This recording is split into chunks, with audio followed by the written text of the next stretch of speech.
Welcome and welcome back everybody, Toki here, and in today's video we'll be doing a solo playthrough of Super Slopes. During the course of the playthrough, I'll give a tutorial about how the game is played, and be sure you stick around for the end of the video where I share my thoughts about the game in general. Before we start, a huge shout out to PaRTy Games for just sending this in the mail to me. I love getting surprise packages so that I could share it with all y'all here today. But without further ado, let's get started. So here we have a game of Super Slopes set up and ready to play. Over the course of the game, we'll be drafting 8 cards and placing them into our grid in order to create the best slope possible. For setup, you're going to shuffle up a deck of cards and draw 5, putting them in order from highest to lowest. On your turn, you'll choose one of the routes starting at the top card and fold it all the way down, taking the card that it ends on. There are 3 different symbols that will allow you to manipulate how you do that. The plus symbol, which will allow you to add a 6th card to the slope before drafting, the stop card, which will allow you to stop on any card on the route, and the jump card, which will allow you to jump over one of the cards to get a lower valued card. When you take your cards, you're going to be placing them offset by half a card's length. You can rotate them 180 degrees in order to create your route. At the end of the game, you'll be able to score the 8 cards that you've drafted. You'll look at your most plentiful diamond color and score 1 point per diamond. You'll be able to use energy to negate negative points from Yetis, as well as to stop forest blockages, which will end your route. Any leftover energy will be worth 1 point for every 2 energy. You'll also get 2 points for every time your route crosses over itself, and 2 points for every time your route goes from a higher to a lower valued card. And that's what we need to know to get started. So we are going to take our first turn here. Looking at our cards, we can take this top 16 card because this route folds in on itself. We can go all the way down to this 7, or we can take this 15. I'm thinking the jump will be very helpful, although the 7 has some great purple symbols. So it's a little difficult to say, but I think we'll take the 7 and add it to our deck. Okay, and 18 goes all the way up at the very top. The cards always go from highest to lowest. So the AI player is going to take the lowest card possible, which in this case is the 1, which is not great because at the end of the game, the AI player will not create a grid. They'll just get 1 point per diamond and per energy shown. So we are off to a great start of 4 points that we have to overcome. We have a 14 here. Okay, so this can go all the way down to the 14. We have a great start on purple though, so if we can get purple cards, I think that's what we want to do. Unfortunately, our options are 18, 16, or 14. So I guess we'll take the 14 and maybe we'll add an energy to this purple route so that we can get some of that. I don't know. We have an 8 here. So the AI player is going to go all the way down to 8. 3 points. Yikes. Okay, and we have a 10. I'm thinking we need to get rid of this card because it's allowing them to get all the way down, which is not great. Let's see, or we can go all the way down and take this 10 card for ourselves, which could get us some bonus points with energy, but I think it's probably more important for us to take this 16, so we're going to do that. And if we put it here, we can get 16, 14, 7? No. Hold on a second. Let's do this. Yeah, let's do that. Okay. And then they have a 5 here. So let's see, all the way down to 5 for them. We have 12, so we're going to put that there. We can go all the way down to 10, which would get us the plus sign to add more cards. We can also take the 15, which will allow us to skip. These are not the best option. I think we'll take the 15 since it has a purple. And we want to place this somewhere where we can get more purple. So maybe here. We'll follow that route tentatively for now. They have a 9. So let's see. Boop, boop, boop, all the way down to 9 for them. 17. So that's going to interrupt here. We can take this 13, which would allow us to stop. That gives us a lot of flexibility. So I think we're going to do that. And is there somewhere we can put it on this purple route?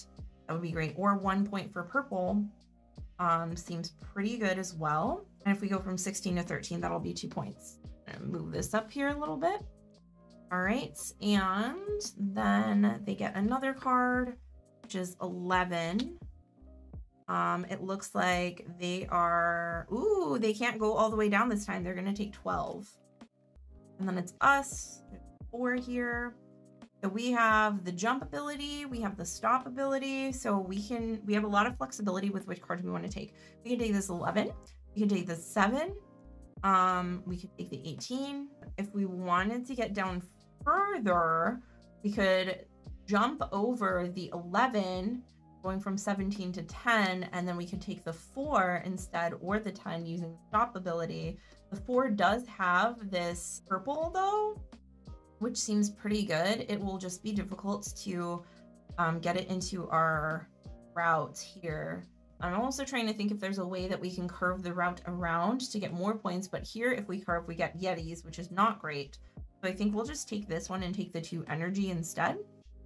And our AI player is gonna go. All right, and they are going to go all the way down to 11.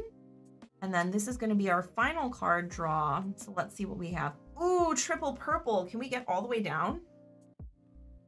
We can skip this 3 with our jump and take this triple purple, which is great. So we're gonna go ahead and take that and put it, oh no, how does it work? I think we have to put it up here, like so.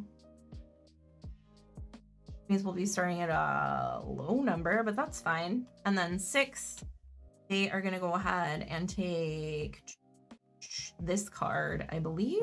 All right, so now we're ready to tally up our score. Going from high to lows, I think we have 15, 17, 1, 2, 3, 4 descending numbers. So I think we want to start up here. So we'll score the diamonds first. We have 1, 2, 3, 4, 5, 6, 7. So we have 7 purple diamonds. Next, we're going to look for any Yetis along our path. We don't have any, or any forests. So set of 2 energy will score 1 point.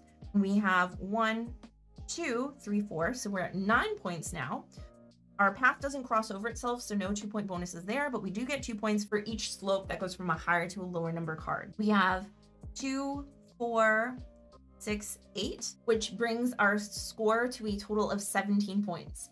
Let's see how our AI opponent did. They have 1 point per energy and 1 point per diamond regardless. So 1, 2, 3, 4, 5, 6, 7, 8, 9, 10, 11, 12, 13, 14, 15, 16, oh no, 17, 18, 19, 20. Ooh, so we lost, but we were pretty close there with a score of 17 points to 20. So there you have it. That is a solo playthrough of Super Slopes by Ted Higherstore. When I originally saw this game set up on the table, I thought, whoa, that looks insane. How are you going to keep track of all those icons and things on the cards? Once I was able to get it to the table and play it again, thank you, Button Shy, realizing that you only have to trace one path through and not keep track of every single icon on the cards made it a lot more straightforward. What I prejudged as a convoluted mess actually turns out to be a super clean, super tight little game. The one challenge I do foresee with some of the playthroughs of this game, especially solo, is that you may get locked into only taking cards kind of from the top. There are powers that allow you to skip over cards and do things like that, or add more cards in, which are very helpful. But if there is a kind of outlying case where you can't obtain those cards to start and get traction that way, then it can maybe make it a little challenging. That being said, overall, love the game. It again astounds me how designers are able to take something like tile placement, condense it down to 18 cards, and make it feel unlike any tile placement or 18 card game that I've ever played before. And I think the theming with this game really fits in with taking your slope, wanting to get a lot of downhill trajectories, of wanting to avoid trees and things like that, of needing to maintain your energy, thrown in the Yeti. It throws me back to old Flash games. I don't even remember what it was called, but y'all know the one. And the fact that this game is not only solo, but plays up to 3 players. Whoa, I love that. There are a lot of solo games that I love that are near and dear to me that I want to show off to people. I can, but I can't necessarily play it with them officially. Having that option with Super Slopes just makes it really versatile, and overall, I'm super glad Button Shy sent me this game unprompted, because I'm not sure that it's one that I would have picked up for myself. So I'm hoping that if what you saw here today have persuaded you or clarified what the game is and how amazing it can be, that you'll check it out for yourself as well and give it a try. That's all the time we have here for today. If you enjoyed the video, as always, please feel free to give it a thumbs up. Thanks as always so much for joining me, and I'll see you next time. Bye.